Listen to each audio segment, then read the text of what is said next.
नमस्कार, बहुत स्वागत आपका हिंदी खबर में। मैं हूं आपके साथ सुनील सिंह परोस। उत्तर प्रदेश को खेलों के क्षेत्र में नई ऊंचाइयों तक पहुंचाने की दिशा में एक महत्वपूर्ण कदम उठाते हुए मुख्यमंत्री योगी आदित्यनाथ ने बजट 2026-27 में खेल अवसंरचना को मजबूत करने का बड़ा फैसला लिया है। इसी योजना के तहत आगरा सहित उत्तर प्रदेश के 10 मंडलों में आधुनिक स्पोर्ट्स कॉलेज स्थापित किए जाएंगे।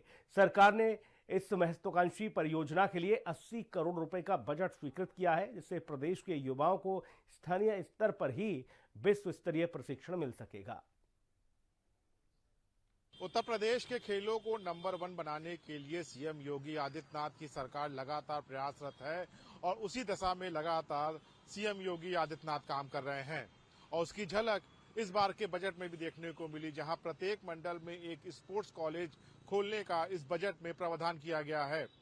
करीब 80 करोड़ की लागत से उत्तर प्रदेश के 10 मंडलों में स्पोर्ट्स कॉलेज खोले जाएंगे, जहां पर पढ़ाई के साथ साथ आधुनिक सुविधाएं भी मिलेंगी। इन स्पोर्ट्स कॉलेज खुलने के बाद से खिलाड़ियों को उनके ही राज्य में बेहतर खेल सुविधाएं मिलेंगी और उनको किसी दूसरे राज्यों की तरफ नहीं जाना पड़ेगा। मुख्यमंत्री योगी आदित्यनाथ के इस पहल का उद्देश्य जमीनी स्तर पर छिपी प्रतिभाओं को अवसर देना और उन्हें राष्ट्रीय और अंतर्राष्ट्रीय प्रतियोगिताओं के लिए तैयार करना है। अब खिलाड़ियों को बेहतर ट्रेनिंग के लिए दूसरे राज्यों में जाने की मजबूरी नहीं रहेगी। इससे समय और संसाधन दोनों की बचत होगी। एक मंडल एक स्पोर्ट्स कॉलेज नीति को मिलेगा बल। योगी सरकार की एक मंडल एक स्पोर्ट्स कॉलेज नीति खेल प्रतिभाओं को संगठित तरीके से विकसित करने की दिशा में अहम मानी जा रही है। इस नीति के तहत हर मंडल में ऐसा संस्थान बनाया जाएगा जहां पढ़ाई और खेल दोनों को समान प्राथमिकता दी जाएगी। सरकार का मानना है कि खेल केवल शारीरिक विकास का माध्यम नहीं, बल्कि अनुशासन, नेतृत्व और आत्मविश्वास जैसे गुणों को भी विकसित करता है। इसी सोच के साथ ये कॉलेज युवाओं के सर्वांगीण विकास का केंद्र बनेगा। इत्मादपुर में चिन्हित 50 हेक्टेयर भूमि। प्रशासन ने कॉलेज निर्माण के लिए इत्मादपुर क्षेत्र में लगभग 50 हेक्टेयर भूमि चिन्हित कर ली है। प्रारंभिक प्रशासनिक जांच पूरी होने के बाद प्रस्ताव जल्द ही शासन को भेजा जाएगा। बजट में शुरुआती चरण के लिए करीब 8 करोड़ रुपए का प्रावधान किया गया है, जबकि आगे चरणबद्ध तरीके से निर्माण कार्य को गति दी जाएगी। प्रस्तावित परिसर में अंतर्राष्ट्रीय मानकों के अनुसार खेल मैदान, आधुनिक जिम, खेल विज्ञान केंद्र, प्रशासनिक भवन, छात्रावास और शैक्षिक सुविधाएं विकसित की जाएंगी। इससे खिलाड़ियों को एक ही स्थान पर प्रशिक्षण, शिक्षा और आवास की सुविधा उपलब्ध होगी। सेंटर ऑफ एक्सीलेंस के रूप में होगा विकास। योगी सरकारी स्पोर्ट्स कॉलेज को केवल एक शैक्षणिक संस्थान नहीं, बल्कि सेंटर ऑफ एक्सीलेंस के रूप में विकसित करने की योजना बना रही है। लक्ष्य है कि यहां से निकलने वाले खिलाड़ी भविष्य में देश का प्रतिनिधित्व करें और बड़े खेल आयोजनों में पदक जीतें। विशेष रूप से 2030 के कॉमनवेल्थ गेम्स और 2036 के ओलंपिक खेल को ध्यान में रखते हुए प्रशिक्षण ढांचा तैयार किया जाएगा। खेल विशेषज्ञों की नियुक्ति, उन्नत तकनीक और डेटा आधारित ट्रेनिंग मॉड्यूल खिलाड़ियों के प्रदर्शन को नई दिशा देंगे। खेल जगत ने बताया ऐतिहासिक फैसला।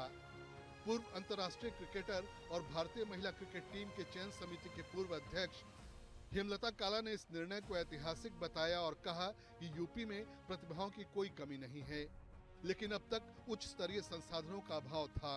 उनके अनुसार स्पोर्ट्स कॉलेज बनने से खासकर बेटियों और ग्रामीण क्षेत्रों के युवाओं को घर के पास ही अंतर्राष्ट्रीय स्तर की ट्रेनिंग मिल सकेगी। वहीं संजय गौतम, उपाध्यक्ष उत्तर प्रदेश हॉकी संघ, का मानना है कि मंडल स्तर पर ऐसे संस्थान खुलने से छिपी प्रतिभाओं को सही मंच मिलेगा। उन्होंने कहा कि यह केवल एक इमारत नहीं, बल्कि भविष्य को ओलंपियन तैयार करने की फैक्ट्री साबित हो सकती है। कमल चौधरी, अध्यक्ष आगरा हॉकी संघ, ने भी इस पहल को खेल जगत के लिए संजीवनी बताया। उनके अनुसार पढ़ाई और खेल की संयुक्त व्यवस्था से अभिभावकों का भरोसा बढ़ेगा और वे बच्चों को खेल में करियर बनाने के लिए प्रेरित करेंगे। स्थानीय खिलाड़ियों को मिलेगा बड़ा फायदा। स्पोर्ट्स कॉलेज बनने से क्षेत्रीय खिलाड़ियों को कोचिंग, पोषण, खेल उपकरण और प्रतियोगिताओं की बेहतर तैयारी जैसी सुविधाएं मिलेंगी। इससे ग्रामीण और आर्थिक रूप से कमजोर परिवारों के प्रतिभाशाली खिलाड़ी भी आगे आ सकेंगे।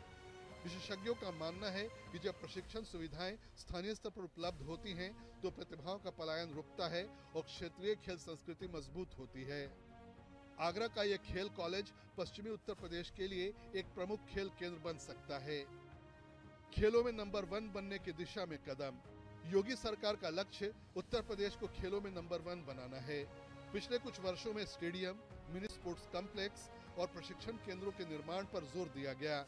नया स्पोर्ट्स कॉलेज इस व्यापक रणनीति का हिस्सा है, जो खिलाड़ियों को बचपन से ही पेशेवर माहौल देने पर केंद्रित है। यदि योजनाएं तय समय पर पूरी होती हैं, तो आने वाले वर्षों में आगरा से राष्ट्रीय और अंतर्राष्ट्रीय स्तर के खिलाड़ी निकलते दिखाई दे सकते हैं। ये परियोजना न केवल खेल प्रतिभाओं को निखारेगी, बल्कि प्रदेश की खेल पहचान को नई मजबूती देगी। उत्तर प्रदेश की सरकार ये जानती है कि उत्तर प्रदेश में उच्च खिलाड़ियों की कमी नहीं है, बल्कि संसाधनों की कमी है, जिसको दूर करने के लिए सीएम योगी आदित्यनाथ लगातार काम कर रहे हैं। और यही वजह है कि 2026-27 के बजट में इसको लेकर एक साफ झलक दिखी कि खेल को ऊपर लाने के लिए सीएम योगी आदित्यनाथ लगातार प्रयासरत है। और यही वजह है कि 10 मंडलों में इस तरह के स्पोर्ट्स कॉलेज बनाए जा रहे हैं, जहां पर जो खिलाड़ी बेहतर प्रदर्शन कर रहे हैं उनको उचित सुविधाएं मिले, उचित संसाधन मिले, जिससे वो प्रदेश का नाम अंतर्राष्ट्रीय और राष्ट्रीय स्तर पर ऊंचा कर सकें। कैमरामैन मनोज के साथ मैं राव श्रीवास्तव, हिंदी खबर, लखनऊ।